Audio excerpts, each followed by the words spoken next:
Thank you for that. And with that, I'm going to turn things over to Lauren to introduce our guest speaker tonight. Lauren, take it away. Thanks, Jordan. Tonight we are so excited to welcome Thomas Oder. Design ops is such a hot topic right now, and I'm very new to the industry, and even I know that. So without further ado, Thomas, please go ahead and take it away. Will do. All right. Hello, everybody. I hope that you all are having a really good evening. Let me, oh, there it is. Share my screen. Boy, you would think I don't use Zoom every day. I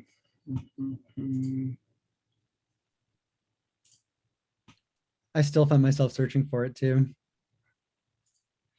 Oh, goodness. Now it wants me to give Zoom authorization. Holy moly.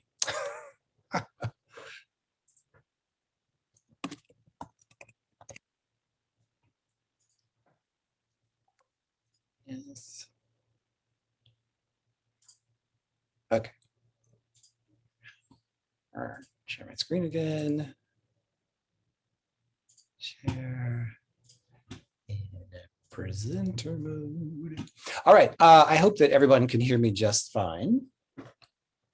So before we get rolling into design ops, right, and what it is, I just want to encourage you guys to, if you have questions as I'm going through various slides, throw them in the chat. I'll stop periodically so that we can field some of those. I sort of prefer to answer questions in stride than wait till the end, though we'll certainly leave some time for the end, right? But it might help explain certain things that we're going over. So you have a question, stick it in there, and you know, guys, if I don't stop, flag me down and I will. Okay. All right. Let's go to the next.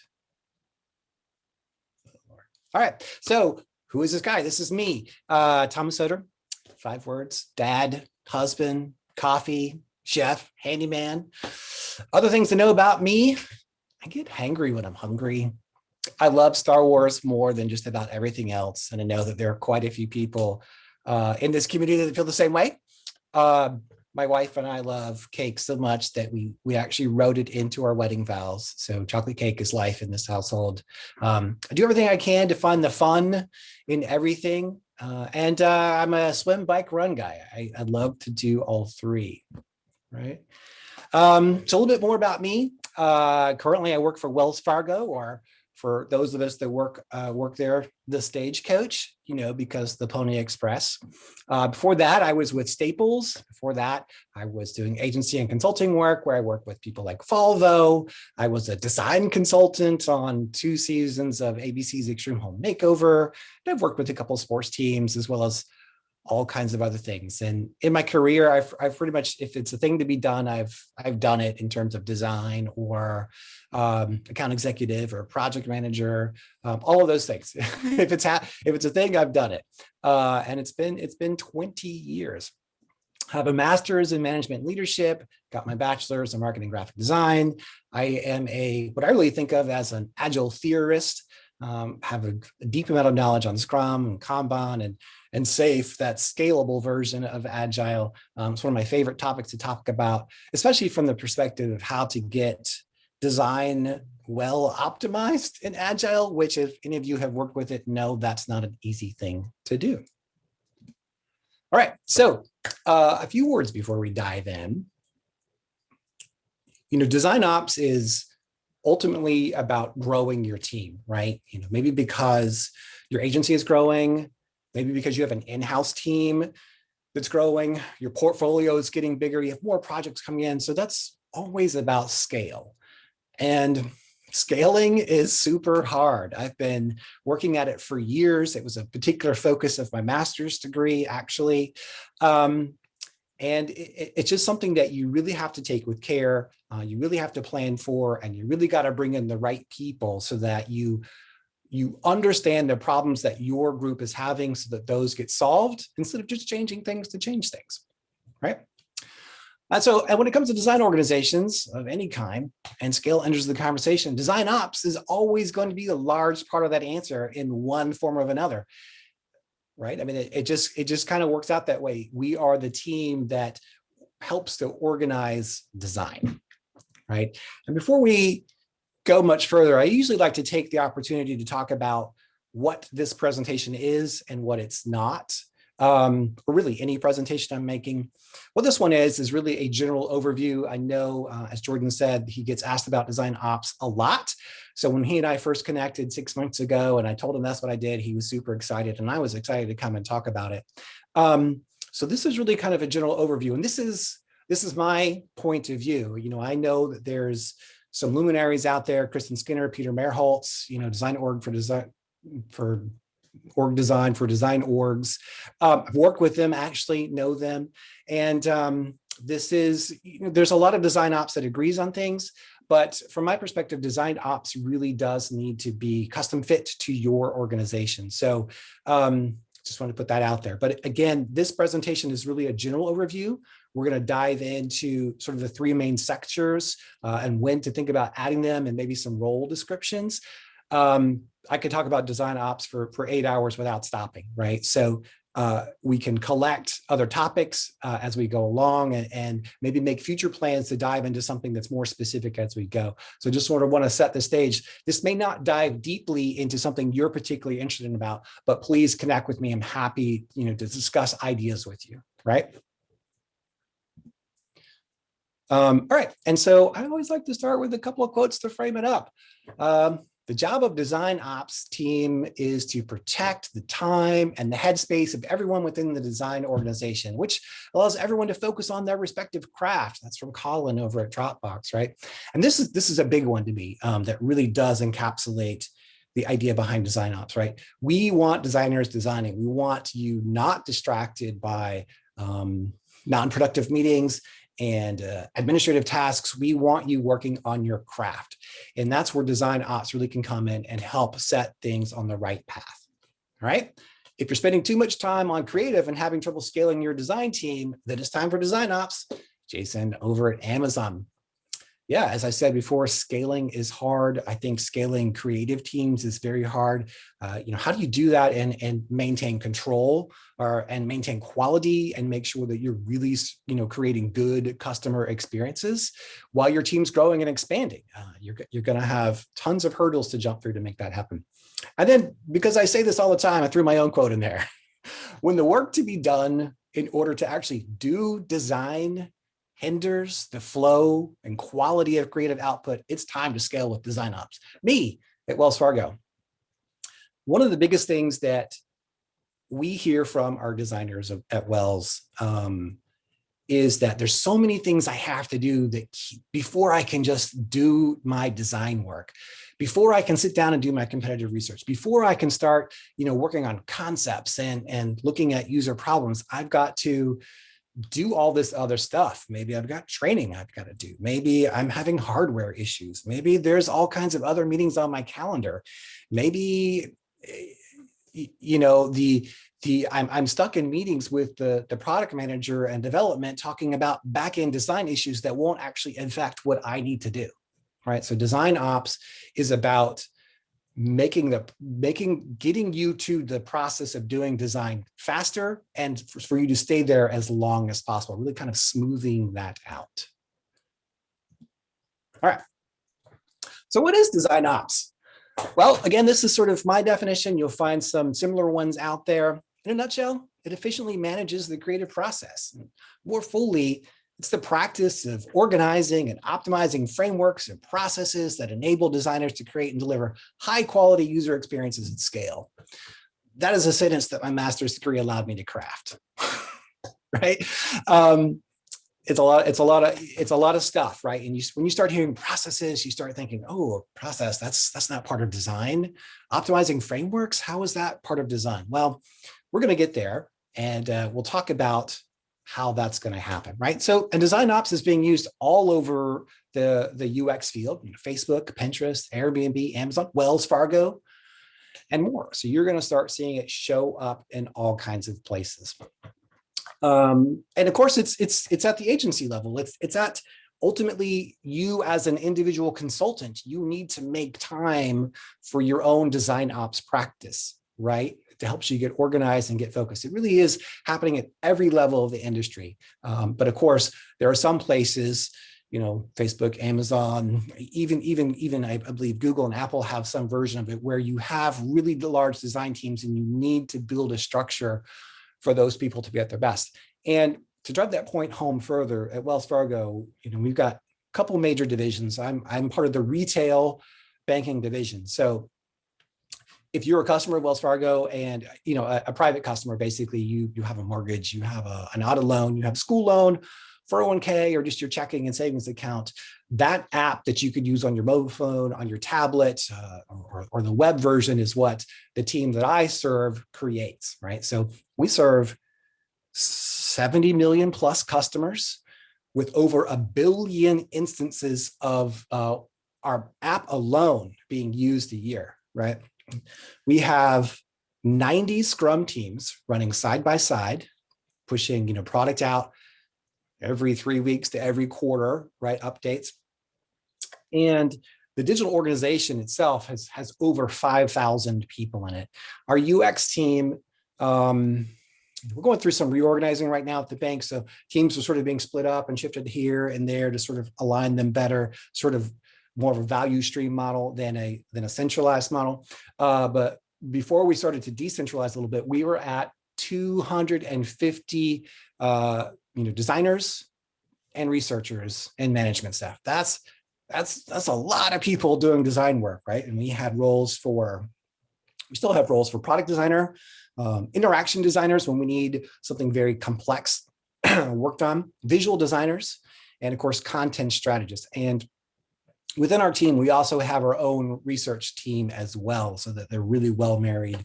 We have an ADA team that really makes sure that what we put out meets those standards because, well, we are a federally regulated environment. We have to make sure that we're in compliance with a lot of federal standards. So that requires us to have a really robust design ops team. I haven't counted recently. I believe that we were up to about 30 people in January before we started to reorganize, and we're down to about 20 with some people moving with this team and that team, right? So that's 20 people in design ops managing, even though our design team's becoming decentralized, we're still a centralized body supporting all of them, right? So we still have quite a few people, doing that work of design ops across quite a few silos now. Okay. What is design ops, right? Design ops addresses the challenges of growing and involving the skill and ability of your teams. And this one's really about, so depending on how your organization operates, you bring people in at a certain level, right? How do you set a career path for them? How do you help them grow and improve their skills, right? And so that's a big part of what design ops seeks to solve, is helping designers on that career path, whether it's becoming a very senior designer, becoming a UX architect, or maybe eventually moving into management. We want to help you grow in your job because we know the more that we give you, the more you're going to be able to give customers. Hiring and retaining people with the right skills at the right time. This is crucial. Project work comes and goes, it ebbs and flows at Wells, and as it does every other place that I've been, and we need to be able to bring, usually it goes up, it doesn't really contract much. We really have a well-developed team that goes out and finds really good people, helps us get them on board, make sure that we have the right amount of people with the right skills where we need them, so that we're not typically in a deficit at skill, right? Creating efficient workflows and design systems. The bigger your team is, or maybe you're an agency working with multiple large brands, each of those brands have a design system. The more robust that design system is, the easier it becomes for people to onboard and get to work fast and really stay within standards and make sure that they push that system forward in the right ways instead of just break it, right? Excuse me. And of course, we are the people really charged with improving the quality and impact of design output, right? So we're not we're not, though many of us are designers or have been designers in the past, like myself, I am not typically working with a design lead to improve to push their design ability, but I'm doing everything I can to help improve their output, right? To help them understand better how to work with their Scrum team, to help them move blockers off their plate. Like I am creating an opportunity for them to work at their best. That's really the idea with this last one. And in order to do that, I really break it down into 3 different pillars: business ops, people ops, and design program management. You take a look at other people who've written books, articles out there, they might do it a different way. I really sort of like to think about it in terms of verticals and how those specific teams can impact a large swath. It's easier for me to talk about, it might be easier for you to consider. But if you go out and you read different books or whatever, you see something different, it's all kind of the same. This is just how we like to sort of build it into our system that works. I'm going to talk about people ops and business ops at a sort of a lower level than design program management, because design program management is really where the money is at in terms of impact. And just in case you've not heard that phrase before, it's design producer, it's a design project manager is what design program management is, right? It's just, that's what we've recently recalled this role, and we're just sort of keeping up with industry standards. So basically think design project manager when I say design program management, if you haven't heard of that before. All right, we're going to hit that one last because I'm going to dive into a good bit of detail of what happens there, because if you don't have design ops first at all, then you probably want to start with a design program manager, right? You need that program manager to come in, that project manager to come in and help you get things organized. You might need that before you need centralized recruiting. You might need that before you need some real financial support in business operations. All right, so before I go on, were there any questions so far that we should address?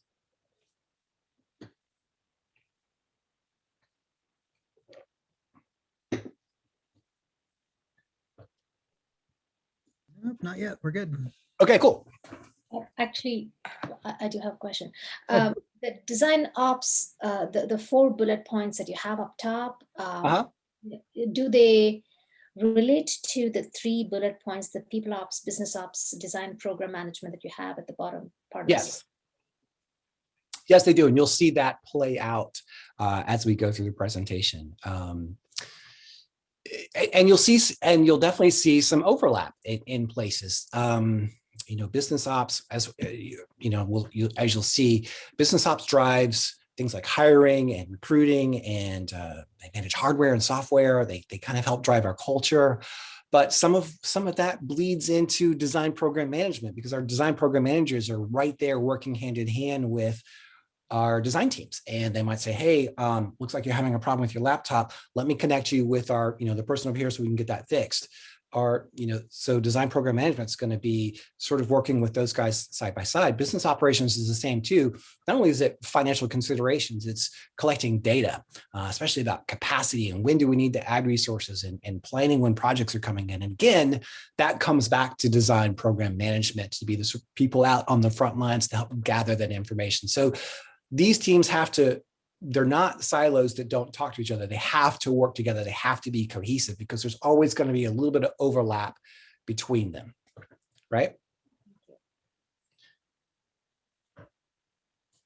Any other questions?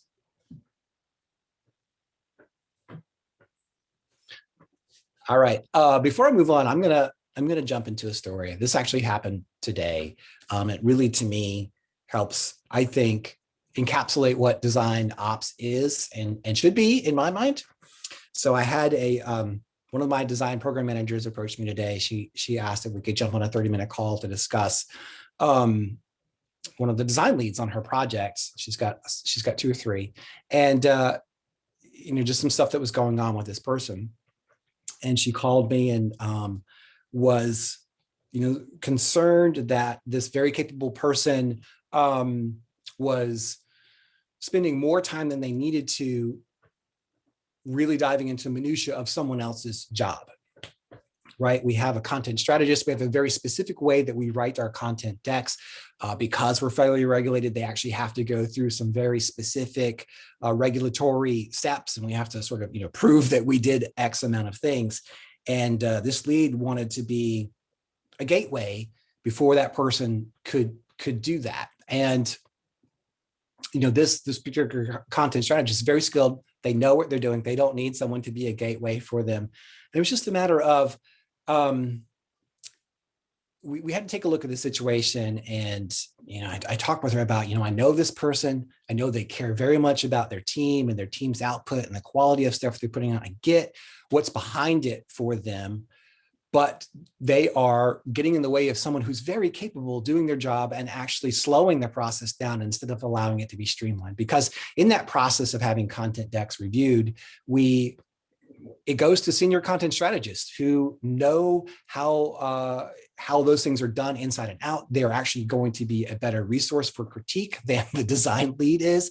And sort of, we had to help that person understand, hey, we love your passion to make sure every detail is right, but this is a situation where you really need to trust your person in this role and the systems that have been set up to make sure that everything is perfect. And if you do that, you can spend more time being hands-on where it really makes a difference. We have checks and balances for this in place, but we don't in this area. So can you kind of roll some of that desire to fine-tune things there?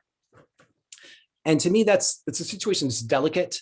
That particular design program manager could have been harsh with that person, like, hey, you're doing someone else's job and you need to stop doing that. We are willing to say what needs to be said. We're willing to have difficult conversations, but we saw it as an opportunity to talk to a person who was really trying to create great outcomes, but it was making it more of a misuse of their time and slowing things down and asking them to, sort of take that and put that where it's more appropriate, right? So it was an opportunity to coach and direct, as opposed to sort of, push someone back off their mark, right? And this is a design lead. They're in charge of the project. But sometimes you have to help people sort of let loose of things and trust and let people that are very skilled do their jobs. And that's, I think, a big part of what you want from your design ops person, to be able to diagnose those situations that had become a blocker, remove that blocker, help that team design more efficiently, and it actually eased tensions between this content strategist who felt like they were being questioned on something that they knew that they were absolutely right on. Right. So we also got in front of what would have developed into a much more difficult situation, probably a few weeks down the road. And that's sort of design ops in a big, example in a way. All right. So people ops, what is people ops? They focus on recruiting, equipping, and growing the team, right? When I think of these people, I think about, they really add to the quality of life of our organization. When new people come on, they're in charge of, onboarding, and we've worked together to really make that process as something that you can self-serve as much as possible, but still know when to go to your buddy to get some information and when to go to your manager to get some information. There's a lot to know in our organization, and we have found ways to really cut a learning process down from 3 weeks to 1 week. And it's kind of crazy to think about having hired someone and them having to sit through 3 weeks of training and various things before they can even begin to, bring value to the team, right? So that was a big change, sort of a quality of life change that they work with to make. We've built a lot of knowledge centers so that, over time, as people get more distant from a piece of information they haven't had used while, they can go back and find that, right? They drive the culture of our team a lot. They're the ones that schedule our after hours and birthday celebrations and, all of those other things. And some of our larger all hands meeting, we have awards and kudos, we call them, that we do. And they really drive this process, really kind of bringing something of value and making people feel like a family at our team. And that's a big part of design ops. And of course, they also, for us, handle equipment and tools. We have a variety of pieces of software that we use. We are a Mac environment in the middle of a massive PC environment at Wells Fargo. And sometimes it's hard to get a hold of equipment. Sometimes it's hard to get a hold of new software. It has to be, approved. It's got to get through various security firewalls. And our people ops team really handle that well, right? So all in all, I kind of think of them as like, quality of life, and ultimately, as it says there, if the soil is poor quality, water's not available, not much is going to grow. And our people ops team really try to make the experience of being part of Wells Fargo Experience Design pretty awesome. And I think that's important. And of course, that's also driven by whatever culture you have at your company, right? They should be supporting that culture. So how do they do that? Well, centralized hiring and onboarding. When you've got 250 people, you have a lot of managers who are constantly in the process of interviewing in the middle, when they're also trying to review designs and talk with various stakeholders. So by giving as much as possible to the people ops team, it helps keep our leadership staff more focused on their people than on just trying to find someone new. Now, they are part of the hiring process, of course, right? They need to sign up on someone. They've got questions to ask, but we have our people ops handle as much of that as possible to keep people free to do their job. They drive cross-team communication because we serve several products. It's really no different than being in an agency and having several different accounts. If there's similar ways of working or a broad communication that needs to be shared, maybe it's how files are stored or file naming conventions or stuff with time cards. This team is the one that really sends that out instead of, having it come from a bunch of different places and a bunch of different managers. And it really eases communication. People know that when they hear from, so-and-so that, oh, this has to do with X and I really need to pay attention to that. Right. So they really drive that cross-team communication, which is a very valuable thing to have because it makes sure that everybody gets the same information at the same time. They maintain knowledge centers and communities of practice. Now, they don't run knowledge centers and community of practice, but they create a framework in which they can happen. They'll schedule, if you have a community of practice, let's say around visual design, they will handle the scheduling of those meetings. They'll make sure that there is a good topic, right? They'll get it started off and they'll turn it over to whoever, is doing it, just like, Jordan and Lauren did tonight, right? So they help sort of make that happen so people can come in and they can learn and they can get to going. And of course, we use Confluence and we have a massive knowledge center spread across Confluence for all kinds of things from design systems to information about particular products, research information, personas. And they are the people that really make sure that stuff stays updated with the latest information, which is something that can be really hard to do for a design manager, right? You guys are busy, you're overseeing designs. You don't really have time to get into a wiki and update, how we process a payment, right?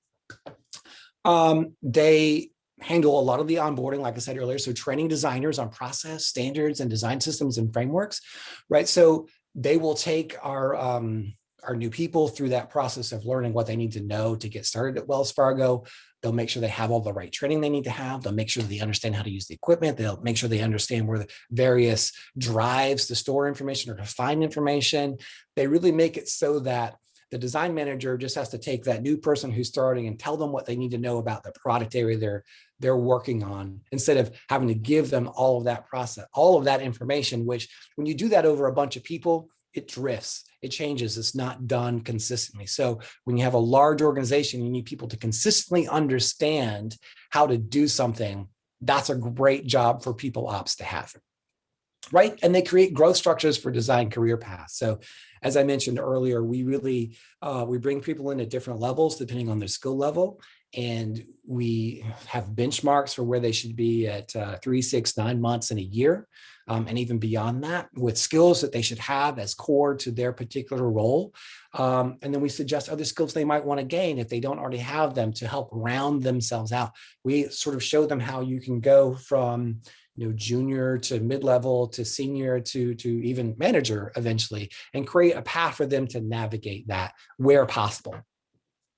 Right, giving people a sense that I get this question asked a lot. Well, okay, once I take the job, what's my next step? How do I grow in my field? And I have something I can put in front of them. Say, well, you're gonna do this, and this, and we'd like you to maybe attend a conference next year on maybe one of these 4 topics and learn about that.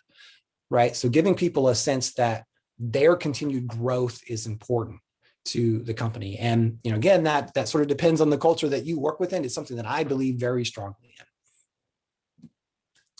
in. All right. So when should I add this role? Well, when the design manager, or if you happen to have a design ops manager, no longer has the capacity to do the day-to-day of, well, maintain and add to those knowledge centers.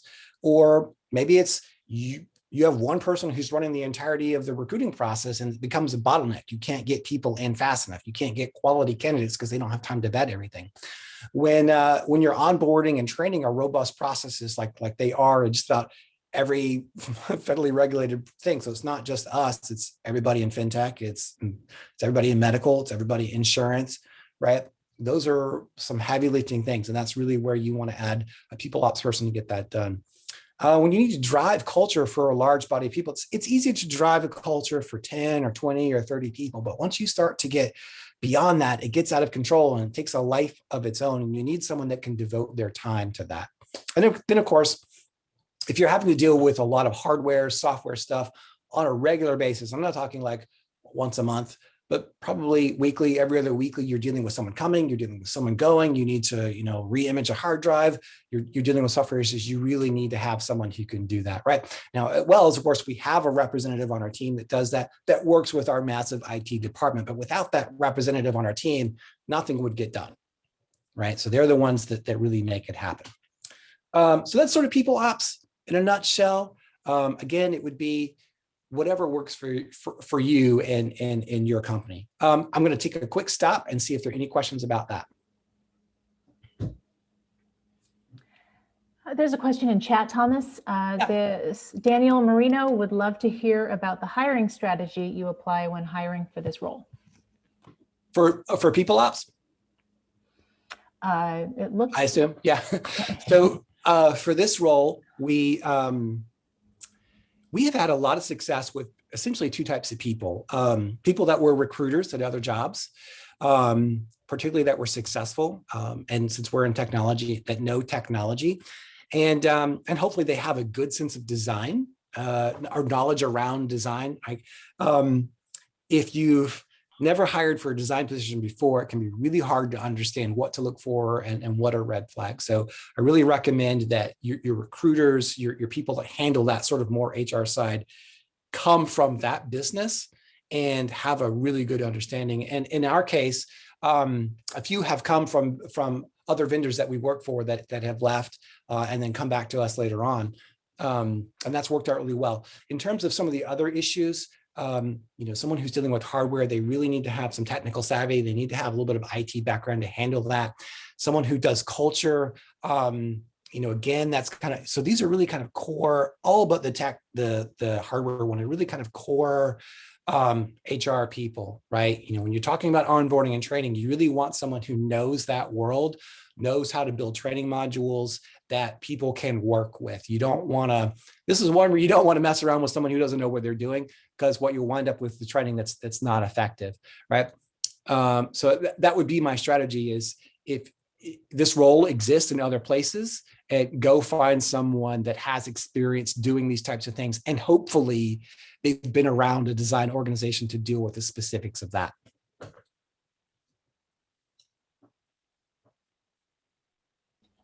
Okay, I'm gonna move on to keep this rolling here. All right, business ops.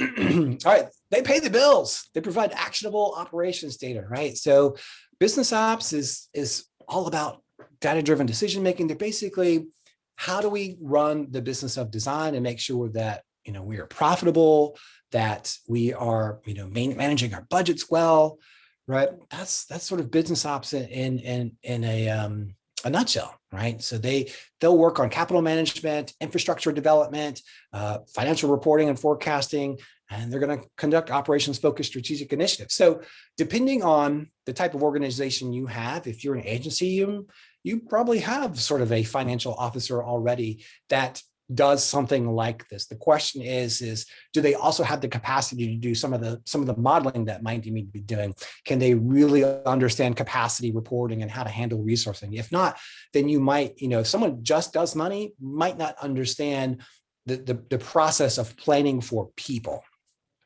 right? So you want to make sure you've got the right person there. And so our business ops team really focuses on intake and how we prioritize what's coming in. For us, we get a bunch of stuff every month. We have bi-weekly intake process. When that comes in, we collect information. Our business ops people really dive into that. They try to make sure we understand, well, is this more important than that? Right? Where do we put this? And do we have the right people on it? Right? Obviously, they manage our budgets. They manage the financial end of staffing and resourcing, right? So for us, we have a mixture of people that are full-time employees, and we have a mixture of people that are contractors. And our business person works with our vendors that supply us with contractors and making sure that the money side of that and staffing and planning is taken care of. Oh, quick shout out to Audra, who I noticed was on this call. She is actually one of my vendor partners at Wells Fargo. Didn't know you were coming. So they also oversee capacity and resourcing metrics, right? So your business ops person is really trying to understand how much more can we take on? Do we have the right people to take that on? Oh, I've heard that there's a new program being spun up. We're going to change how we wire money internationally, and we need a whole new team to handle that. Who does that belong to? Do we have the right people, right? So they're looking at not is, Joe so-and-so the right person. They're looking at, do we have the right skills for that? Do we have enough people based on those skills to staff that? When could we get started, right? They're also tracking and reporting key business benchmarks, right? So maybe they're taking a look at velocity, how much work we're getting done, how long it takes to get work done, what's our lead time to get started. Ours actually spent a lot of time really looking at our recruitment process and helping us streamline that. We used to take way too long in the interviewing process, like 3 months, guys. And they helped us really cut that back and take a look at metrics, right? So they're going to be these people are going to have a lot of information about statistics and being able to do statistical analysis. And that becomes important the bigger your team becomes, because that's really kind of the best way to track some things, right? And they're going to create dashboards and various things like that. Especially if you're working in agile models, you're going to need their help as well. And of course, they're responsible for a good bit of vendor management. When should I add this role? Well, when whoever is doing this role, because this role is being done in some shape or form wherever you are today, when that person no longer can really manage the intake process by themselves, we actually have a person that oversees the entirety of the intake process for our team, working with our business ops person. When they can't manage team capacity directly, this is a shared job between our business ops person and all of our design program managers manage the capacity of the teams that they're supporting, right? When your capital management, like it is when you work in we're a Fortune 26 company. So our guy's basically an accountant, right? He needs to do that in order to meet the standards of the organization. Your organization may not require that. When business statistical analysis becomes a regular exercise, when you're really having to, make models and plan for how we're going to handle this and how we're going to handle that. And when managing vendors becomes a robust part of the organization. For us, it is. Like I said, we use vendors for the people that come in as contractors. We use vendors a lot to support our research efforts. And we have a person, that really just owns that end of the equation for us, because it is, if that doesn't go well, it brings everything to a halt. Okay, now, any questions about that before I dive into the big topic, design program management?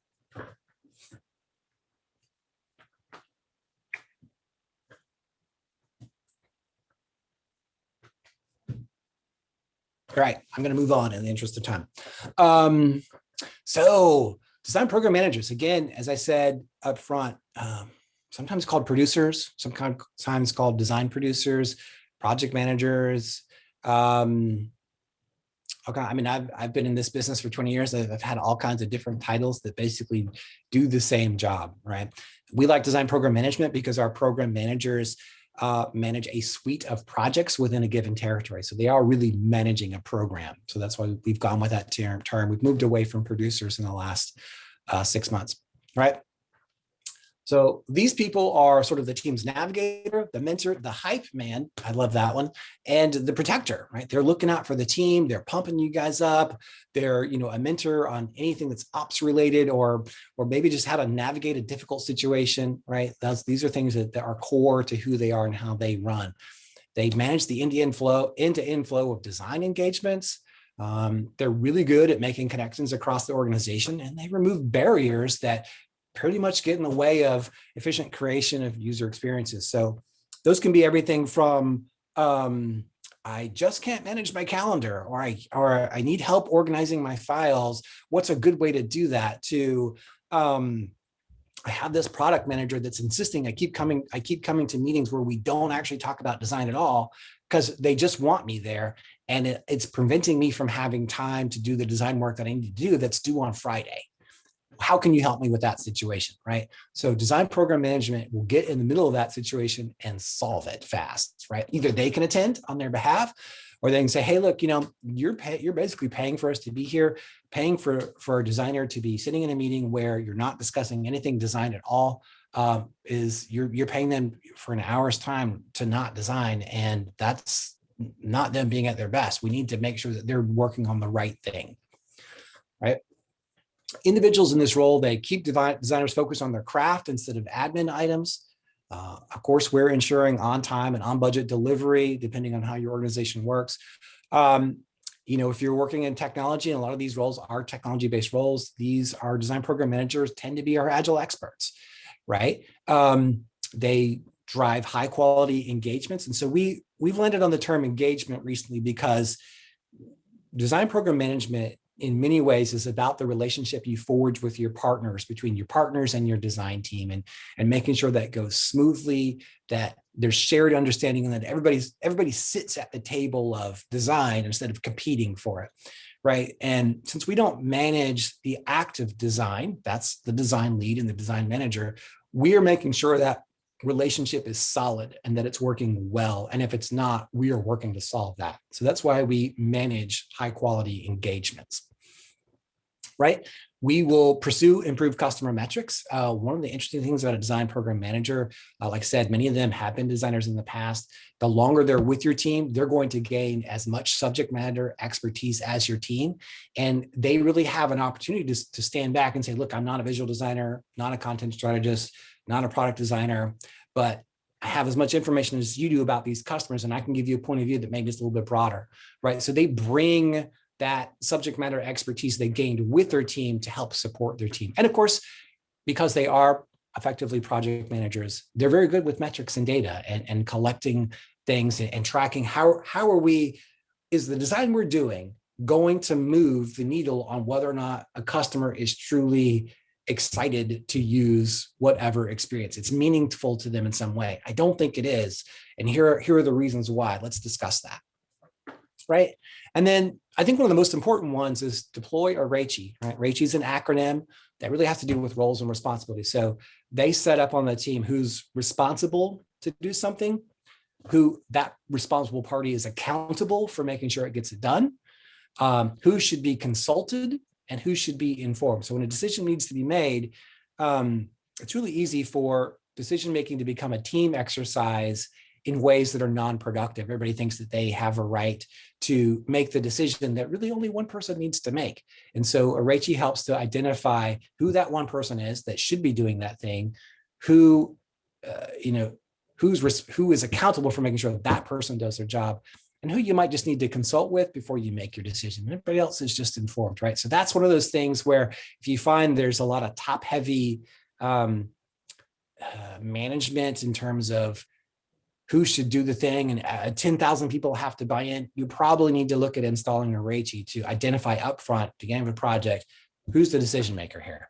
That's the person you have to satisfy, right? So design program managers will help create that and help drive that. All right, so those things are achieved through providing consistent program management for the entire project lifecycle. Again, in your organization, it might be slightly different. In ours, we do have technical project managers that they're really software project managers. They don't understand design at all. They're really more concerned with, we have $1 million for this project. What's our spend this week? What was our throughput on the Scrum team? And did we, meet all of our, risk and regulatory requirements? That's not really managing a team. That's just sort of checking off the boxes and making sure all the things are done. Not to take anything away from software project managers. They just don't usually understand how to work with designers, right? And so when I say that project lifecycle, that's going to be from when you get engaged. It might be at helping to come up with the idea, it might be helping to come up with requirements, and it might be all the way out to, right before it gets pushed out to the customer. Like, we stay engaged with that all the way through as long as we're needed. Design program managers work on roadmaps and strategic planning, because they are the ones with the plan, the milestones. When are we going to have this thing done? We're going to get to the milestone 1 on this date, milestones 2 on this date. We're going to deliver our artifacts on this date. They really have to keep that roadmap of what's coming, again, based on the needs of your organization. That could be 2 weeks, that could be 6 months, that could be 18 months. And it's their job to keep that up to date to the best of their knowledge so that everybody knows what's coming and knows how to get things organized, right? They are a part of requirements gathering, and that can be as easy as saying, hey, product manager, you've not given us any requirements for this. So, we're kind of guessing at what you need. We need to get requirements down on paper. We need to know exactly what you need from us to deliver, how that's going to change the customer's life. So design program managers are really helping get that done. And they might even be part of writing those requirements with the design team, but they are ensuring that they're requirements that we can design against, right? They ensure the engagement follows the rules of the road. I throw this one in there because every design team is a little bit different. Every engagement that you have is going to be slightly different. I think you could probably operate the same through 80% of your work, and 20% is going to be how each team needs to be slightly different, how each team needs to be optimized to run efficiently and effectively to the best of their ability, right? So that's sort of what I mean by the rules of the road. They understand, hey, here's what we need to do. Here's what we can kind of forge our own path. I need to make sure that you designer X, you've got to have your deliverables to us by Friday because users testing starts on next Wednesday and they need 3 days to troubleshoot that, right? So they're sort of making sure that things happen. They do project sizing and planning. They're usually really well positioned with enough financial acumen on their own and sizing acumen to be able to get in and understand, this is the size of that thing. This is how much time I think it's going to cost. And this is our scope, right? So your design program management really needs to be part of that sizing, planning, and scoping portion of the situation, because they're the ones that are going to have to manage it, right? And if that's not a skill that they have, that's probably not a program manager you want to work with, right? Project team capacity and throughput management. So again, I talked about capacity and throughput with business ops, but our design program managers are the one working, they might sit down with their designers every 2 weeks and say, okay, so I know we had this story we delivered on, and this story we delivered on, and this story we delivered on. And I think that took you about 35 hours over the last 2 weeks. Is that right? Okay, yeah, that's cool. And so you had 5 hours of admin stuff you had to take care of. So it looks like to me, like when I look at the calendar, you're going to be free for another 4 to 5 weeks. Should I move a story off the backlog? Do we need to find some other work for you to do? So they're really working with the team to understand where they're at, how busy they are, and making sure that they're the right level. And a quick thing on that as well. A lot of companies try to shoot for someone should be 100% busy, 40 hours busy a week, or more than 40 hours busy a week. I believe that is a metric that you wind up chasing and you never hit, and it makes people crazy. No one can work 40 hours a week doing design. They have administrative tasks they do. They have to go to the bathroom. They have to change the process of going from one project to another, or one part of a project to another requires you to change gears, and that slows you down. You really should be looking at your people hitting it. If they're hitting 80%, they are really delivering on a lot of work. That other 20%, you're not, it's the rule of diminishing returns. You're not going to get a whole lot more quality out of a final 20%. But what you're going to do is give that designer some headspace to think and operate and expand. Right. So our people really try to protect that time to just like take a step back. Okay. Coordination between design, tech, and business teams, right? So your design program manager is that point. They're not always the point of contact per se. That might be your design lead, but they are making sure that what we need to do as the design team is backed up and supported by our tech team, that our business teams understand that as well, that we're all on the same page. That's really where your design program manager, that's the bread and butter of their job is facilitation, shared understanding, and make sure that what we're designing is what's being asked for. Right. And so making sure that happens is a big part of their job. They drive agile engagements, as I said earlier, but they're doing it maybe on the local level, the Scrum team, right? And really kind of coordination between it's the same as partnering with product managers, project managers, developers, business analysts, and more. So again, they're that sort of place of partnership that is about, how do we work as a group? How do we work as a team? Not so much design partnership, though they help support that. Your design lead's going to really push design partnership. Design program manager is going to make sure the team is functioning well, that they're healthy, that they've gone from forming and storming to norming to hopefully performing, if you're familiar with that metric, right? And they coordinate multidisciplinary teams. They help with and sometimes even write creative briefs. They manage the timeline, they do estimation, scope control, and they handle escalations. That's a big one. When there's a problem, you can usually look to your design program manager to get in the middle of handling that situation so that you can get back to designing, right? Give them information they need to know and then let them go do their job. All right, so this one we're going to dive in a little bit deeper than we have on the two other roles. So characteristics of those who excel in the role, man, they need to have a passion for CX, UX, whatever you guys are calling it, and problem solving. Like I said, it's great if they've been a designer. It's perfectly fine if they've just been working with design agencies. They don't have to be a designer, but if they've never been a designer, tread cautiously. That there's a steep road of learning of how to make that work. They need to understand user-centered design, personas, research, task flow, strategy, user testing, all of that goes into whatever your organization deploys as part of its design service. They need to have a good grounding in understanding that information. They need to be highly organized, that should go without saying, and they should be able to juggle multiple projects as well.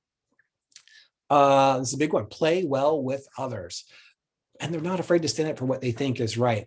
So, they need to be the team organizer, the team cheerleader, but also sometimes they're the parent and they're the mentor. They really need to be diplomatic and flexible, like the next one says, and they need to be able to influence and gain consensus from the others. Those two really go together so that, again, they're getting people all on the same page. They're getting through difficult conversations. They're helping to end churn. They're making sure the requirements are there and understood by all. So these are some really top skills of those characteristics. And you should, when you're looking for those people outside, you should be seeing stuff like this. If not called out directly on a resume, you should be asking questions about how do you handle difficult conversations? How do you help a designer get back on task? How do you back a product manager off of making what's really kind of a bad decision? Like, you need to ask them those questions. And if they can't give you a good answer, they're probably not going to serve you well in that situation. They see the big picture, right? They need to, but they take satisfaction in making sure every detail is right. They want to make sure that, not only are all the box checked off, but that, we've done all the things that we said we're doing, that we've pushed where we can push, that we have made efficiencies where we can made, that what we're delivering is really going to make an impact, right? So they need to see the big picture, but they need to really love making sure it gets done correctly. Calm under pressure and are comfortable in fast-paced creative environments. Unflappable is a big term that a lot of my program managers get described as. It doesn't mean that we don't get hot under the collar. It doesn't mean that someone might call me afterwards to just tell me about how something went horribly. It's just that they handle it well in front of people. Because what you don't want to do is escalate a tense situation. You want to get it resolved and get people back to work. And it's okay if there's some tension, some creative tension in regards to like getting things to move forward and sort of pushing beyond our boundaries. But if that tension just becomes about people sort of banging against each other, that's something that your design program manager needs to be able to get in the middle of and solve fast. They don't shy away from ambiguity, and they thrive in situations where the unknowns need to be solved for. Most projects, in my experience, in 20 years, we don't know everything that we need to know when we start. I mean, maybe it's happened one or two times. It's a luxury. They need to be a person that's not uncomfortable with that and can map out how they'll learn that, create, agile spikes to go and learn. and sort of plan for the fact that things are going to change. We're going to discover something as we get in. We're going to design something that development finds hard to code that they weren't expecting. And they need to be able to handle that situation well and help find solutions, right? And ultimately, they create environments where the teams can do their best work, right? That's really what it's all about. Your design program manager should be enabling your team to be at their best. End of the day, that's their main job. Okay, so when should you add this role? Well, when your design manager or design ops manager can no longer handle the more projects than they have. I mean, at that point, you have to add someone. When we call it DPM, your design program management team is currently at capacity. My team is currently at capacity, and we are, struggling to support new programs that come along, and we're in a hiring process in a way. So we've got to add more. When multiple practice areas develop, and maybe a senior design program manager is needed to manage each practice's portfolio. So like I said, we have collections of projects that are in the same territory, and we have a senior design program manager in charge of that territory. And they might even have, a design program manager working with them on a specific facet of that, right? So if you need a larger level of organization, you want to go and hire someone senior who really knows their craft to help pull that whole territory together. And when your design staff increases, when you look across the industry, this number sort of varies a little bit, but I like 1 design program manager to 10 designers. It seems to work well. That goes up and down based on the length of your engagements, how long to delivery, the size and complexity of a program. So you'll need to take a look at that and determine what's best for your particular situation. But 1 to 10 is a pretty good number, right? As I said earlier, we had 250 people in experience design in January, and I had 24 design program managers, right? Okay, okay. So any questions about design program management before we move on? And I know we're getting close to time, and I want to leave some time for just general questions and answers.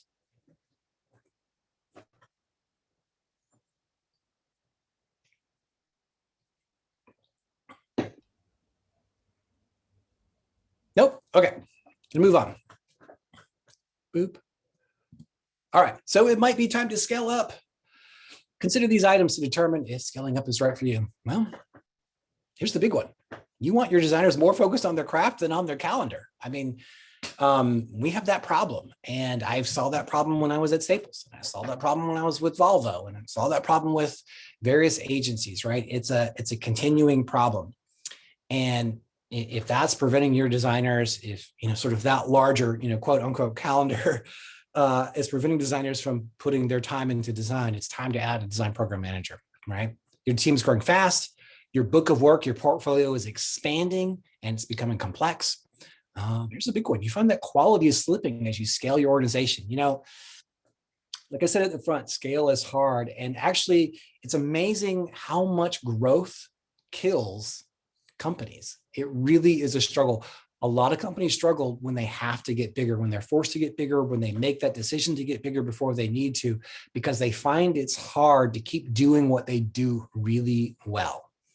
And design program management it really helps that situation out, because you bring in people who apply standards, who apply process, who apply standard ways of doing things that helps scale happen, right? And it allows you to spread enough people around to make sure that, your disparate design teams are all working in the ways they need to, similarly, in order for you to scale your organization. Scaling without good organization is darn near impossible. If you find that your time to delivery is just getting longer, especially if you can't, get it shorter, you can't figure it out, it's probably that you need a design program manager. You have a lot of red tape going on. You have a lot of just extra fluff in there that you're not even seeing, right? Design program manager is going to come in and help get things efficient at each project and program they're working on. They're to help them be efficiently effective without preventing good quality design to happen, right? Your scope is hard to control. You find that your engagements just keep getting bigger and bigger. Well, that's design program management. That person's going to come in and say, nope, this is what we agreed to. This is what's in our SOW. This is what this is what we're delivering against. What you're asking for is something extra. Happy to talk to you about adding that onto our timeline at the end. Or if you want to talk trade-offs, we can figure out what we won't do in order to do this new thing that you've brought. That is something that design program managers are usually very adept at. And because again, they need to be able to have those tough conversations. They need to be able to influence and negotiate, right? Your delivery of engagements involves complex environments or situations. So again, if you're working in one of the big federally regulated environments, if you're working for the government, things are just complex because there's just so much red tape, or you're working on an application that's just, very steep. That's a good time to think about adding design program manager, because they can, resolve some of that complexity and cut through some of that red tape themselves. And if you find that the work that you're doing, if you're not an in-house agency, is working with larger and larger organizations as opposed to maybe smaller and medium-sized company, those organizations are already working at enterprise level. They're going to expect you to keep up. And in order to do that, you've got to have good organizational support within your company. That's really the end of the presentation. I've got, I'm going to open one more little slide. So if you're looking for resources on this, Org Design for Design Orgs by Peter Merholtz and Kristen Skinner is a good one. We brought them in and spoke, worked with them for 6 months in the version of Design Ops that we deployed prior to the one that we're changing, that we're working on now. We found their knowledge to be very solid. We really had to go beyond what they do and think about it at a larger scale. But it's definitely a great book to take in. Lean UX is another good one. It's not specifically about design orgs, but it's about how do you get the most out of your UX organization, even though most people might think it's doing less or doing more with less people. It's really more about streamlining, right? So it's a good one to have in mind. I think especially post-COVID, we might be moving back to more of a lean point of view until companies kind of make up for the profits that they lost, right? So just something to think about. Another book that I love, The 4 Disciplines of Execution, is a really great book. It's less about design ops as much as it is about building teams that win, which is a core part of what design ops should be doing. So it's a good one if you want to really take a look at, how can I get my people to really be excited about the dial they're trying to move? It's a good one. Design Ops, a list of resources, is a nice article on Medium that has a bunch of other things that you can read. What is Design Operations and Why You Should Care by Dave Malouf is another great one. Go take a look at this. You can pretty much just search Design Ops and you'll find tons of stuff out there. And then, of course, I'm happy to chat with any of you. You can find me on LinkedIn and Twitter. I'm not super active on Twitter, but I do have a Twitter. I do tweet occasionally. Please reach out to me. I love to chat design ops. I'd love to help you, solve just the problem of the day or whatever, and just find solutions that work for you. And of course, I'm open to consulting as well if that's something that you want to talk about. But if you just have a particular problem and you want some ideas, hit me up. Happy to talk about it. Okay, so I'm going to open it back up for questions, or somebody wants to throw a scenario at me. Happy to talk that through. All right, Thomas, that was a fantastic talk, very energetic, very engaging. I would love to just start out with this hypothetical for you. Okay.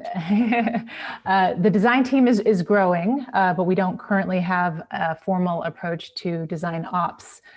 What advice would you have for someone looking to bring design ops into the team or organization? Okay, so your design team is growing and you don't really have a design ops formalized in any ways in your organization, right? Mm-hmm. What's the first step you should take? Is that basically the question? Yeah, sure. Yeah. Go find yourself a design project manager. I think that's the first role you need. You likely can get by on the people ops and the business ops stuff because you probably have that in some form or function within your company, and you can scale that one later. But if you don't have quality design project management, you are probably spending far more time in that territory than in the others. So I would go out and find yourself someone that knows their stuff, and that you could build around. Someone that, you maybe want to build a leadership, build into leadership at some point, so they can build the team, right? Because by starting with that person first, and they need to be able to be on the ground, they need to do some of the design program management, but where things go wrong is when someone new comes in and they didn't take the time to understand the culture, to understand the problems the teams have, they wind up just changing things that aren't broken and they break them. Right? So you want to make sure you give that person time to come in, to understand the problems, and to really think of the right solutions that fits the company, and then scale from there. And then as they let them bring in new people and onboard them, and they can find the person that fits the company, right? And you might go through a couple, unfortunately, until you get it right, right? So it really comes down to having frank conversations in your interview process to make sure that the person you're thinking of hiring really matches the way that you want to work. That's fantastic. And what would you say to people who are sort of aspiring to be design program managers? What kind of advice would you give for them? Yeah, if you're not a design program manager today, and you're on this call, I'm assuming that you've been around design, right? So that's already a nice mark. A couple of ways to fast track that are you can, because Agile plays such a big part in how we deliver projects, especially if you're working in more of a technology sector as opposed to maybe brand or some sort of print outfit or something like that. I would go get your Scrum Master certification. Just do like Scrum or basic Agile to make sure that you can demonstrate, hey, I know Agile and how that works. If you could go so as far as getting your project management professional certification, PMP. It's pretty pricey, but that's going to get you in the door for a lot of places. And it's something that a lot of people ask for. I'm not personally big on certifications because I really believe that your experience within certain areas is more impactful than that you had a certification. But in today's world, having those kind of gets you in the door. And in lieu of that, start with a smaller company, right? Start with an agency that doesn't have that, right? You may have to take a step back in order to get in that field and take a step forward, because you're going to have to prove that you can do it. Make sure your resume, shows that you've been around design. Make sure that you really can talk about how you support design, that the way that you can talk about organization. I mean, again, like I said earlier in this, a big one is for me is always, can I trust you to get things right? And that comes down to how you handle things. So you need to be able to talk about solving problems. I would rather hire someone that can lead in those ways, whose skills I need to buff up, than try to teach someone who has all the technical skills and is not a people person. Awesome, thank you.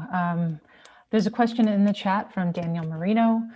Are there people out there that fit right into the title, or do you typically need to hire adjacent roles and skill up? Again, I think it depends on what you're asking for design program management. Absolutely. We've had a lot of good luck. Granted, Wells Fargo is a huge company. Our people come from Microsoft, they come from Xbox, they come from Sony PlayStation, they come from various, mobile app gaming houses. They come from Uber and Lyft and DoorDash. They come from Apple, they come from Google. There's a lot of those people out there. If you're willing to step up to the plate with a pro, you can find them. Right? You don't have to do adjacent. You can consider someone adjacent to the role if there's just something about them you feel is a good fit. Again, be cautious, right? Not understanding design and how design works can really get a design program manager in trouble fast. If they are much more of a software, project manager, they're not going to understand that design takes as long as it takes, right? That we can move fast, we can move at speed, but some things it's not writing code. It's different. So you want to at least make sure that they have experience with UX. That to me is sort of the deal breaker more than anything else. Okay, excellent. Are there any other questions from anyone in the virtual audience? Yes. I was posting my question on the chat, but if you are part of an agency and you're trying to from an account management perspective, if you're trying to talk to your clients about the solutions that you have to offer, or your capabilities, where does design ops sort of fit into that conversation, or does it? Is design ops something that you do for your own organizational hygiene, or is it something that's actually, that potentially has a dollar value? Right. This is a question that we get regularly, and it's funny, we've had to push back on that a number of times over the 7 years that I've been at Wells Fargo, and even when I was at Staples, because it just seems like, well, that's just extra overhead. Why am I paying for someone to organize? Shouldn't that be an internal cost to your company? And ultimately, at the end of the day, that's up to your organization and the way that they want to operate. I believe that design operations, when it comes to people ops and business ops, that's really going to be part of overhead. They're not going to be billing to a client, but design program management, they're a crucial part of organizing, and they're the person that's making sure that that project gets home. And that is a valuable skill to bring to the table, because it reduces cost in the end. It reduces the time it will take to get there in the end. It will wind up actually being a cost savings to the customers, and they'll get better work for it. So I generally, I just don't discuss the issue. I say, here's my design team. Here's the project manager who's going to be organizing that. Here's this person. Here's this person. They're going to take really good care of you. And most people don't really question me on that anymore. And when it does, I gave them what I just said there. Like, well, if you want to go without one, then I hope you've got your own project manager, and we're going to have to introduce a whole lot of risks into our statement of work, because I can't guarantee that your project manager can keep up with us. Right. So there are ways to have that conversation, but at the end of the day, if you're going to bill for your design program manager, you need to be able to discuss the value that it brings. And it does bring a lot of value. We consistently across the board, I hear from all of our people at Wells how much they could not do their job as well as they do it today if they didn't have their design program manager, how much it would hinder their ability to design, and how much longer it would take them to get there, because of all of the managing of partners, because of managing scope changes and timeline changes and all the reporting they've got to do out to various leadership and management. They just couldn't get there. It would prevent them. They would spend more time doing what's ultimately a job of its own, design program management, than designing. And thus their design output suffers because they have to rush through it.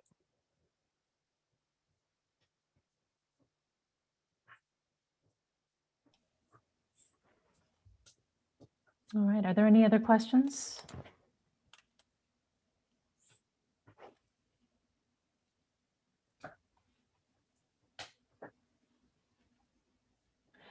Heath Camp has looks like he has a question here in chat. How do you see design ops presumably working across a federated design team? Oh, I know Heath Camp, by the way. Hey, Heath. Can you ask the question again? That took me by surprise. Yeah. The question is, how do you see design ops working across a federated design team? How do you see it working across a federated design team? You're going to have to quantify federated for me a bit more. We might be thinking about different things. You still here, Heath? Been called out. Mm-hmm.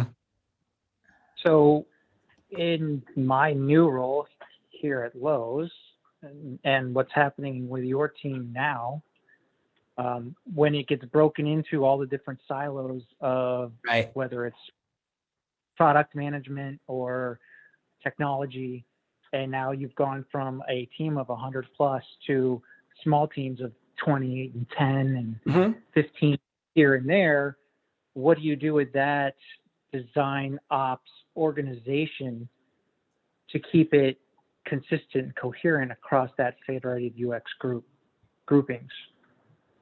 By the way, it's good to hear from you, buddy. Hey, Heath Camp with the hard questions all the time. He used to work at Wells Fargo with me, and he'd stop by with questions like this all the time. Yeah, so we are going through, ultimately the way I'm thinking about that, Heath, these days is centralized versus decentralized operations. We, the XD team is sort of splitting it and going into different silos. Instead of having one leader, they're reporting into different leaders. We're having this team move over there, that team move over that way. And so, Heath, what we've been doing is looking at what makes sense to standardize across all of those different teams with all of those new managers, working with all those new product people in order to streamline things for them. So that we keep silos to a minimum, because as you know, Keith, in our situation, a lot of our product teams intersect, right? You make a change to one place in the experience and it can affect a lot of stuff. And when you decentralize teams, you really have to be cautious about how you decentralize operations, because we are that communication point. So I think, Heath, without diving into a ton of minutia about potentially what your situation is and what ours is we've had to really key in on the places that just cannot be decentralized. They have to be standardized. And where we can decentralize, what makes sense to build as a custom solution that, again, helps those teams be efficient and effective. And how do we build an operation that can support that, right? Because all the design program managers work for my team, but they might support, 10 different teams reporting into 10 different managers that are no longer part of a collective XD. And so it requires me and the people that I work with to really have to understand a lot more territory. So it means that I have to really rely on the people that work for me a level down to really, again, a senior program manager, to understand that territory, because I might have to go to them and talk to 10 other different people today that cover a large swath of territory. And they're going to help me remember, oh, okay, you guys need to handle capacity this way. But we all handle the content deck approval process the same, because that's a requirement of, our federal regulations. So it's like, we got to build a custom solution, Keith, and keep things custom, not custom where possible. Does that answer your question? Keith, sorry, not Keith.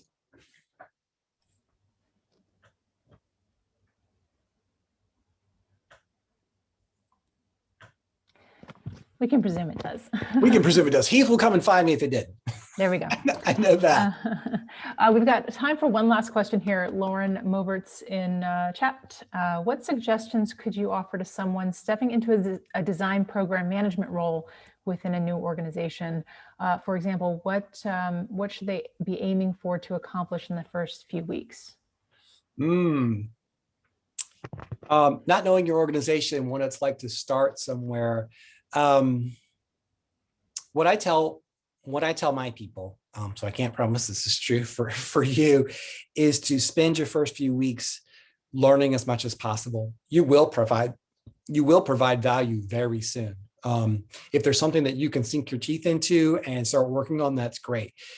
It would, to me, be far better. And again, this depends on the conversations you have with your manager and what they expect from you. But jumping into design program management in a new company where you don't understand the frameworks, when you don't understand the process of how things done, you're going to break more than you fix. Make sure you understand what you're doing. I would say have a person you can check in with, maybe a buddy, hopefully, that's in the same role. Say, hey, this new thing came across my plate today. This is how I would handle it in my other organization, but I want to check with you guys. Is that the way you handle it here? I know that I know what to do. The question is, am I doing it the way it needs to be done here? So that sort of make sure you have someone to verify your knowledge, how it works here. That's probably the best thing that you can do in the first few weeks. You will provide tons of value down the road, but you need to do the work to understand how your knowledge translates to the company you're at today.